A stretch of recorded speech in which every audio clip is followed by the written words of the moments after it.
You're watching CarTell.tv and I'm Simone. The Mercedes-Benz E Class has been facelifted recently, and the lovely specimen I have here is the E300 Coupé. See, I loved the W124 coupes and convertibles, and then you'll recall the next generation brought us the CLK. I have to tell you, I was ecstatic when Mercedes decided to reintroduce E Class coupes. The latest version of the E300 Coupé looks beautiful, but given today's market, is it still something we want? Well, let's take a close look and find out. Okay, the new front end is less distinctive and definitely not to everyone's taste. I really like how elegant it is, and it really does look sleek.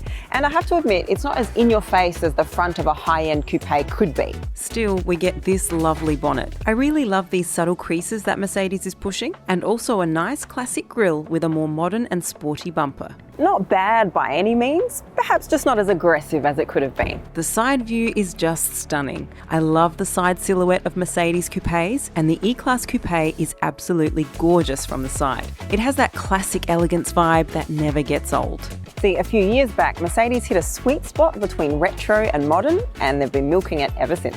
So far, the vast majority of these designs have been absolutely beautiful. As is common with Mercedes-Benz vehicles, and especially the E Class, there are loads of engines to choose from, and we expect more to come.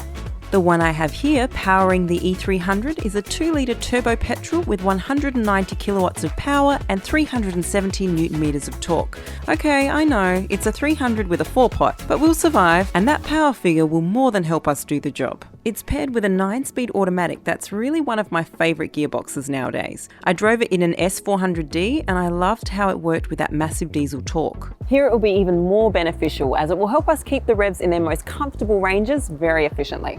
But we'll get to that. The torque curve is very nice. You feel as though there's more push from 1500 revs. And it feels very potent from there on to well past 5000 revs. Officially, torque starts diminishing after 4000 revs, but the push continues to be very nice even well past that. A very nice part of that is that gearbox.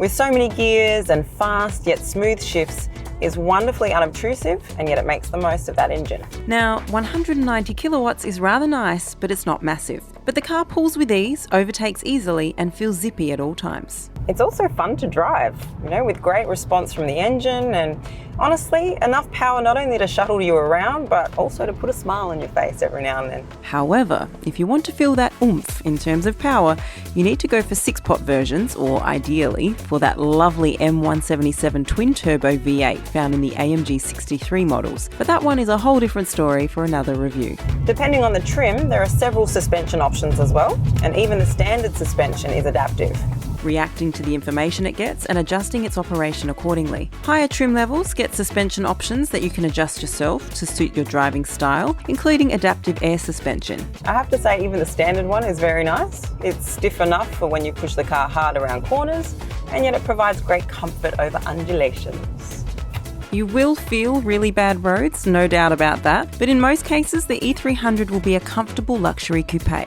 In terms of driving, the E300 is quiet, refined and comfortable, much like a luxury coupe should be. Noise levels are kept at a minimum, and you really feel relaxed and cushioned driving in the E300 Coupe. The interior is a special story. There are a few combinations to choose from, and they can really change the feel of the interior.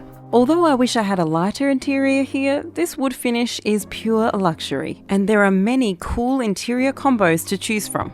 However, the overall design and layout is the same for all of them, and they're just gorgeous. Of course, the materials are top-notch. Everything you see and touch feels solid and of high quality. The steering wheel is great, although I preferred the buttons on the old one. They gave me a bit more feel when operating without looking. The 2 screens in front of the driver are a common sight nowadays in many Mercedes-Benz vehicles, but they look really nice, so I wanted to give them a special mention. In this car, they have this cover on the top, unlike the A250e we also recently reviewed. The screens could merit a review of their own, so I'll just say that the responsiveness is awesome, as are the crisp screens with bright colours and perfect placement, and of course you also get Apple CarPlay and Android Auto, as well as loads of other perks. But something we did notice is that because there's so many features and options, it can sometimes take a while to find what you're after. Something else I want to mention is just how sensitive the command app is. A few times we've been having a conversation and just said the word Mercedes, and she's popped in to interfere with our conversation. But typically you're meant to say, "Hey Mercedes, how can I help?" The screens are configurable with a number of different options to choose from. The instrument cluster in particular has some really nice looks. Satellite navigation also comes with augmented reality that shows the road and the directions directly on it. This system now comes on some navigation devices, but I still haven't seen one that looks this good on those. I do love the central console look from its first iteration in the W205 C Class. Here it looks even better, combining the added spaciousness with ergonomic layout for the controls. What it may lack is some more storage there. It does have this space in front of the cup holders and a split armrest bin, but that's about it for the central console. Overall, the floating theme of the dashboard is really elegant and it hasn't aged one bit in all the years we've seen it. Of course, there are also loads of styling features on the inside. As one example, you get ambient lighting on the air vents, which is, of course, configurable. The seats are just awesome, very comfortable and supportive. If you're on the tall side, you may want to test if the panoramic sunroof is a good option for you. It reduces the height of the interior, which can already be limiting for really tall people, so make sure you can fit inside comfortably if you have the sunroof. The rear seats are a bag of mixed feelings, the main one being I don't really want to be back here. But if you had to drive adults in the back, probably only 2 of them would really fit.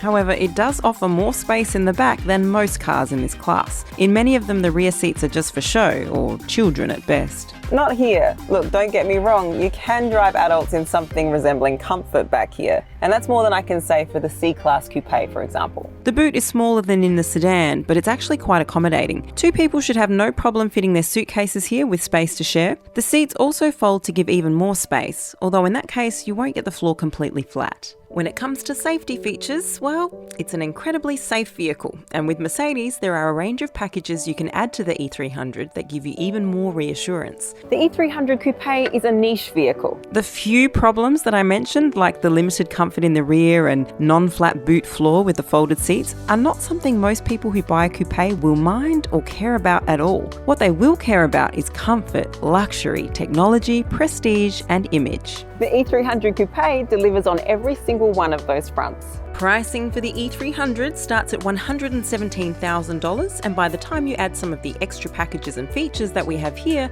this particular one will cost just over $126,000.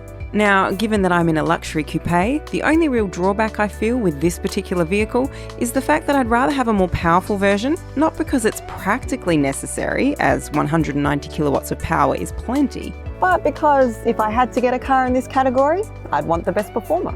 The second so-called complaint would be the fact that I would prefer a different interior colour combo. So there you go. That's how picky I have to be to find faults in a vehicle as superb as this one. Thanks for watching CarTell.tv. Now, what do you think of the E300 Coupé? Is it relevant in the Aussie market? Would you want one?